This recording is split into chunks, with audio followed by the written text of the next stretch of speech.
Welcome to PHP sessions. Previous sessions पर हमने searching operation perform किया और वहां पर हमने ये भी देखा था कि हम रिकॉर्ड इंसर्ट करवाने के बाद किस तरह से टेबुलर फॉर्म में शो करवा रहे हैं, ठीक है।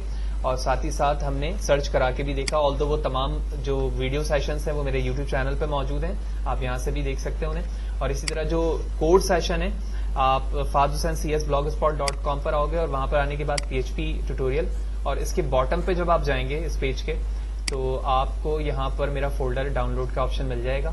आप यहाँ से उन फोल्डर्स को क्लिक हियर टू डाउनलोड कर सकते हैं जो भी सेशन हम कर रहे हैं, और जो आज सेशन करने वाले हैं हम वो चीजें भी आपको यहाँ पर मिल जाएंगी। तो आज अब हमें ये देखना है कि आज का काम क्या है हमारा। तो आज इस सेशन पे हमें ये करना है कि हम सबसे पहले तो एक लॉगिन पेज बनाएंगे और साथ ही साथ ये भी देखेंगे कि हम उसमें रिकैप्चा का ऑप्शन कैसे ऐड करवा सकते हैं। तो रिकैप्चा डिफरेंट फॉर्म का है, बाज रिकैप्चा जो है वो इमेजेस के फॉर्म में, बाज नंबर्स के फॉर्म पर होते हैं, ठीक है। कि जब आप यूजर नेम और पासवर्ड देते हैं और साथ ही साथ एक इमेज पर नंबर आ रहा होता है जो हर दफा रैंडम जनरेट होता है, तो वो नंबर आप जब तक नीचे टेक्स्ट बॉक्स पर इंसर्ट करने के बाद या एंटर करने के बाद क्लिक नहीं करते उस वक्त तक आप फर्दर ऑपरेशन परफॉर्म नहीं कर पाते, यानी लॉगिन नहीं कर पाते। लिहाजा इस काम के लिए मैं सबसे पहले डेस्कटॉप पर एक फोल्डर बनाया हुआ मैंने जिसका नाम लॉगिन है, और इस लॉगिन के अंदर दो चीजें मौजूद हैं। एक इमेज है जिसका नाम कैप्चा है, ठीक है। अगर मैं इसे डबल क्लिक करके दिखाऊं तो ये इस तरह की एक इमेज है। इस इमेज के ऊपर मुझे अपने नंबर को जनरेट करवाना है, ठीक है।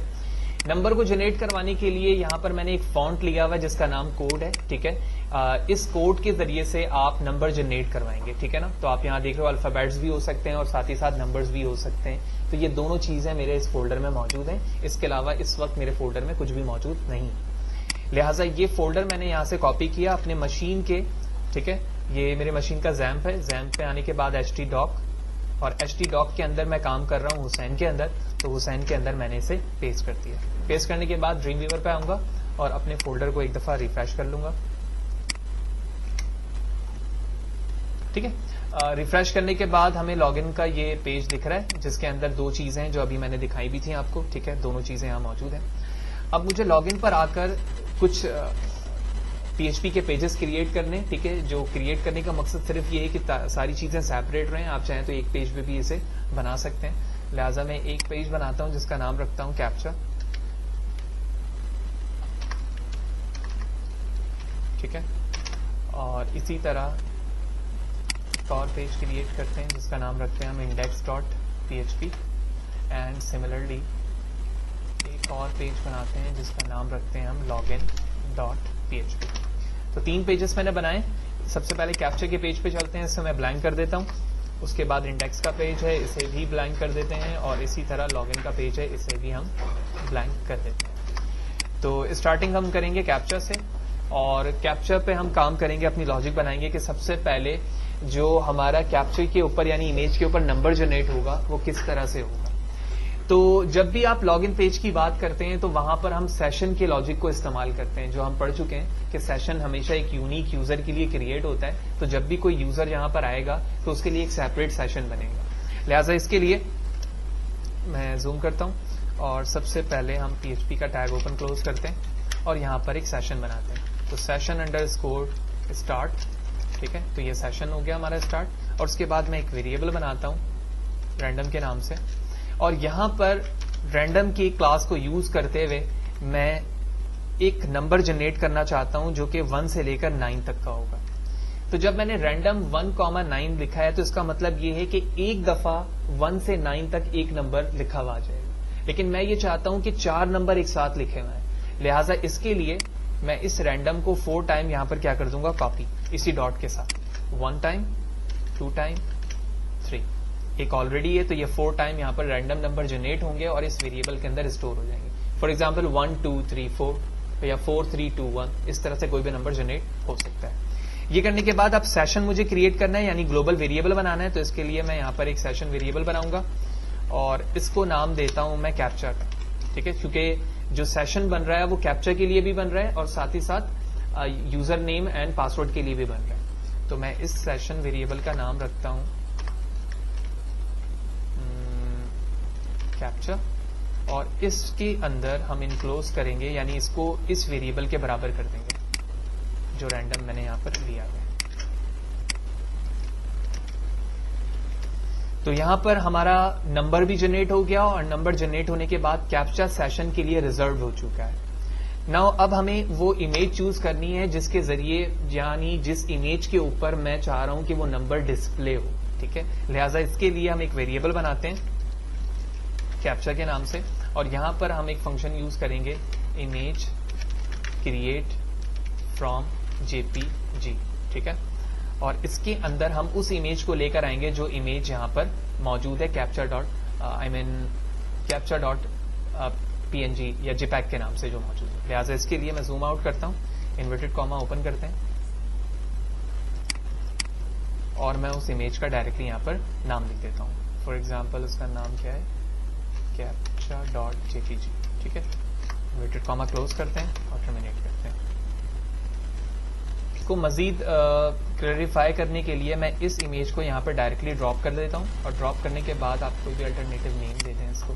तो आप देख रहे हो डायरेक्ट इसका नाम लिखा आ रहा है। यही वजह है कि मैंने डायरेक्टली यहां पर इसका नाम लिखा है, क्योंकि ये उसी फोल्डर में मौजूद है जिसमें मेरी इमेजेस या डिफरेंट फाइल मौजूद थी, तो इसका कोई काम नहीं है।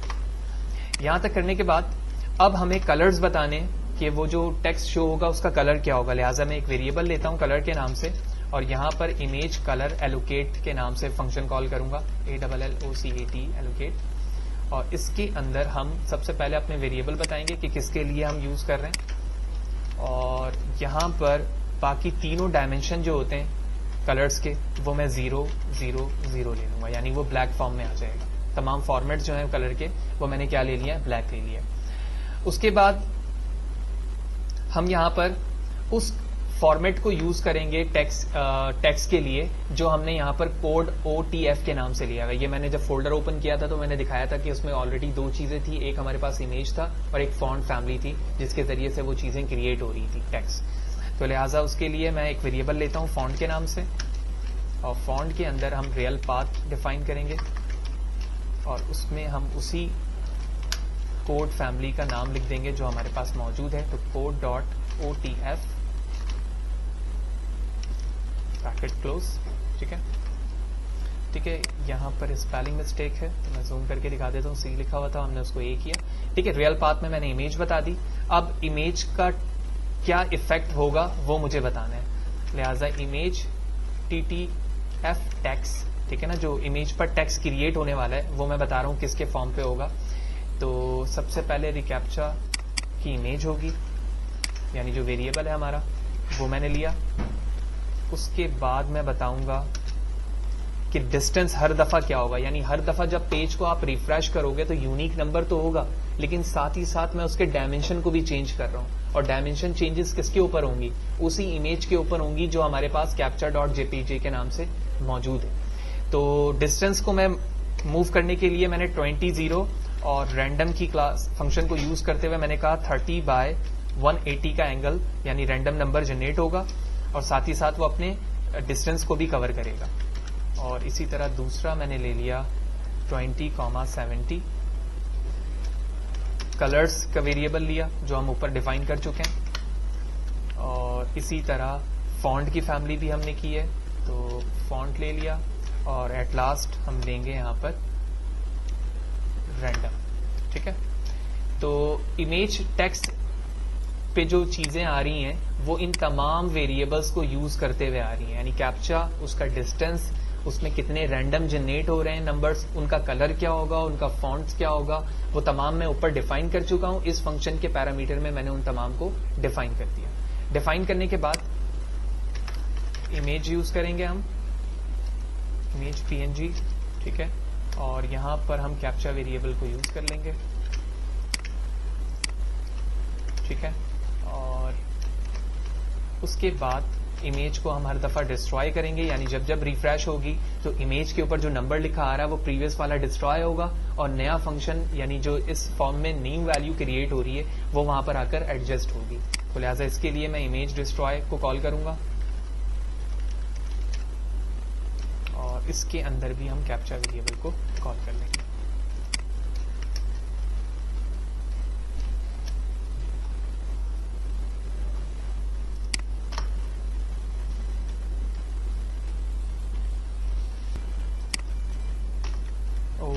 ठीक है, तो यहां पर आके रिकैप्चा का काम हमारा एंड होता है कि हमने यहां पर रिकैप्चा को किस तरह से क्रिएट करना है वो देखा, और सेमीकोलन यहां पे लगाना है हमें, ठीक है।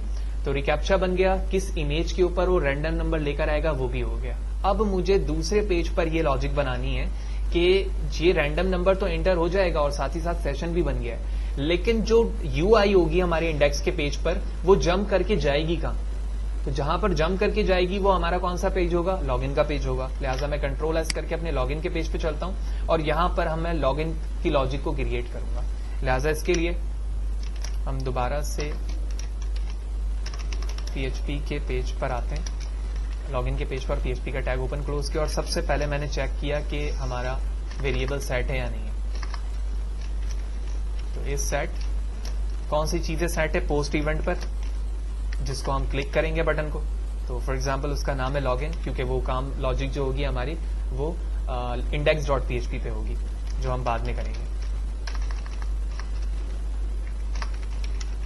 ठीक है।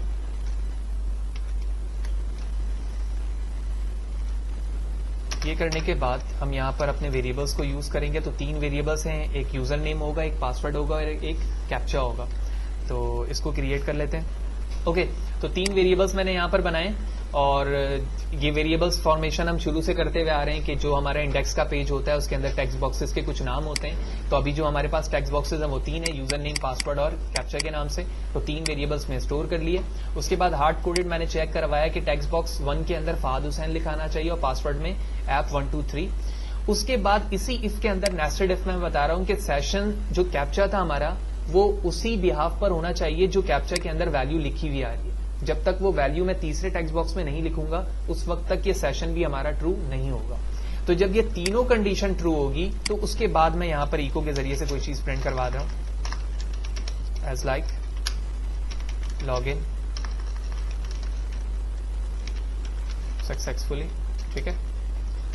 और इसके बाद इसके एल्स में आप एक बॉडी प्रिंट करवा दें और इसके बाद आप इस एल्स में आएंगे। ये जो एल्स है ये हमारा यूजर नेम पासवर्ड के लिए, जबकि ये जो एल्स है वो हमारा किसके लिए?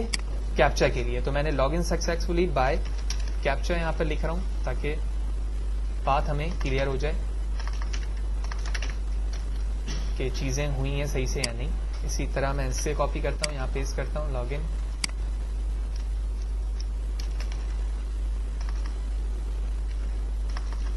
Present successfully by captcha. जबकि ये जो बॉडी है वो हमारे यूजर नेम के लिए, तो मैं इसके लिए प्रिंट करवा रहा हूं इको यूजर नेम और password may be wrong. Okay, तो ये लॉजिक हमारी किसके लिए होगी? लॉगिन पेज के लिए हो गई। तो दोनों लॉजिक हमने क्रिएट कर ली कि रिकैप्चा कैसे बनेगा। कैप्चा बनने के बाद हम उसे किस तरह से अपने लॉगिन पेज पर ट्रीट करेंगे कि कौन सी चीज गलत है तो तुम क्या करो और कौन सी चीज गलत नहीं है तो तुम क्या करो। तब जब तीनों चीजें सही होंगी तो इसका मतलब है कि हमारा लॉगिन सक्सेसफुली हो जाएगा और हम अपने काम पर सक्सेसफुली चले जाएंगे। लिहाजा कंट्रोल एस करता हूं इसको भी और इसे भी। अब हम काम करेंगे इंडेक्स के अंदर यूआई पे। ओके, तो ये कोड यहां पर मैंने इंडेक्स पर परफॉर्म किया हुआ है, ठीक है। तो जो सेशन मैंने कैप्चा पर स्टार्ट किया हुआ था वही हमारे इंडेक्स के पेज पर भी सेशन स्टार्ट हुआ हुआ है। ये सेशन में हम पढ़ चुके हैं कि जब भी हम सेशन पे काम करते हैं तो जिन जिन पेजेस पर हमें सेशन को यूज करना होता है हम सबसे पहले सेशन को वहां पर स्टार्ट जरूर करते हैं। तो इसी तरह मैंने यहां पर किया हुआ है। देन उसके बाद यूआई पे क्या हुआ हुआ है? फॉर्म बना हुआ है। फॉर्म के अंदर हमारे पास यूजर नेम है और इसका नाम भी आप देख रहे हो यूजर नेम है, जबकि उसके बाद पासवर्ड है। उसके बाद हमने इमेज ली हुई है कैप्चा की जिसके अंदर मुझे वो नंबर शो करवाने, लिहाजा कैप्चा की इमेज आ रही है। उसके बाद फिर हम यहाँ पर क्या कर रहे हैं? डिफ के अंदर मैंने लॉगिन के पेज को कॉल किया हुआ और उसके बाद हमारे पास बटन है जिसके जरिए से हम लॉगिन हो रहे। तो सिंपल सी यूआई है, ठीक है। ऑल्दो ये तमाम कोड्स मैं आपको वहां से भी प्रोवाइड कर दूंगा ब्लॉग पर, तो आप फ्रीली वहां से डाउनलोड कर सकते हैं। तो मेन लॉजिक हमारी क्या थी? कैप्चा की, और कैप्चा के बाद लॉगिन पे थी कि हम किस तरह से लॉगिन के पेज को ट्रीट कर रहे हैं। लिहाजा कंट्रोल एस करता हूं और जैम सर्वर भी हम एक्टिव कर लेते हैं। ओके, तो एक हमारे पास ये गलती थी यहाँ पर सेशन के साथ, यहाँ पर कैपिटल पर आई लिखा हुआ था, वो मैंने यहाँ से हटा दिया है। बाकी तमाम लॉजिक हमारी बिल्कुल सही है, लिहाजा मैं प्रोग्राम को रन करता हूँ जो इस तरह से शो हो रहा है। जब भी आप पेज को रिफ्रेश करेंगे तो आप देख रहे हैं कि ना सिर्फ रिकैप्चा पे नंबर्स चेंज होता है बल्कि वो साथ ही साथ अपनी पोजीशन भी चेंज कर रहा है। लिहाजा जो राइट नेम है वो फहद हुसैन है, जबकि हमारा पासवर्ड जो हमने वहां पर हार्ड कोडेड लिखा था वो ऐप 123, और जो नंबर यहाँ लिखा आ रहा है वो 9286, ये कैप्चा है। मैंने लॉगिन पे क्लिक किया, लॉगिन सक्सेसफुली बाय कैप्चा, क्योंकि यही हमने वहां पर लिखा था। मैं यूजर नेम और पासवर्ड सही लिखता हूं और उसके बाद कैप्चा गलत लिखता हूं, तो यहाँ पर 2955 मैंने गलत लिखा है यहाँ पर, ठीक है। तो आप देख रहे हो login doesn't successfully by captcha, captcha के जरिए से वो चीजें नहीं हो रही। तीसरी कंडीशन ये है कि आप कैप्चा की वैल्यू सही लिखें लेकिन यूजर नेम या पासवर्ड में गलती कर दें। लिहाजा इसके लिए मैंने रिफ्रेश किया, यूजर नेम भी सही लिखा और पासवर्ड भी मैं सही पासवर्ड में गलत लिखता हूं, ठीक है, और कैप्चा मैं बिल्कुल सही लिख देता हूं। तो अब आप देख रहे हैं कि वो यूजर नेम या पासवर्ड पे गलती दे रहा है। तो सक्सेसफुली हमने यहाँ पर ना सिर्फ कैप्चा को क्रिएट किया बल्कि उसकी लॉजिक भी बना दी कि तमाम चीजों से टाइप ऑफ एरर वो वही शो करे जहां पर वो यूजर गलती कर रहा है, ऐसा ना हो कि वो स्टैंडर्ड एक ही जगह रहे। तो यहां पर वो चीजें हमने क्रिएट की थी कि किस तरह से सेशन की बिहाफ पर चीजें हैंडल होंगी, और इसी तरह अगर वो यूजर नेम पासवर्ड पे गलती करता है तो वो इस तरफ चला जाएगा। जबकि जो कैप्चा की लॉजिक थी हमारी वो रैंडम नंबर के जरिए थी, जो रैंडम नंबर के जरिए हमने जनरेट किया, फिर सेशन बनाया, फिर इमेज को यूज किया, उसको कलर अलॉट किया, फिर उसका पाथ डिफाइन किया, जो फॉन्ट फैमिली है हमने उसी फॉन्ट फैमिली के जरिए से हम क्रिएट कर रहे हैं नंबर्स जो उस पर लिखे हुए आ रहे हैं, जिसका नाम क्या है यहाँ पर कोड OTF। उसके बाद फिर इमेज TTF टेक्स्ट फंक्शन को यूज करते हुए जितने भी वेरिएबल्स मैंने बनाए उन तमाम वेरिएबल्स को हमने इसके पैरामीटर में यूज किया, इमेज लिया, और उसके बाद अपने सेशन को या इमेज को मैं बार बार क्या कर रहा हूँ, डिस्ट्रॉय कर रहा हूँ। और उसी बिहाफ पर जब आप अपने पेज को रिफ्रेश करते हैं तो उसी इमेज पर बार बार वो रैंडम नंबर जनरेट करता है और उसके बिहाफ पर उसकी वर्किंग हो रही है।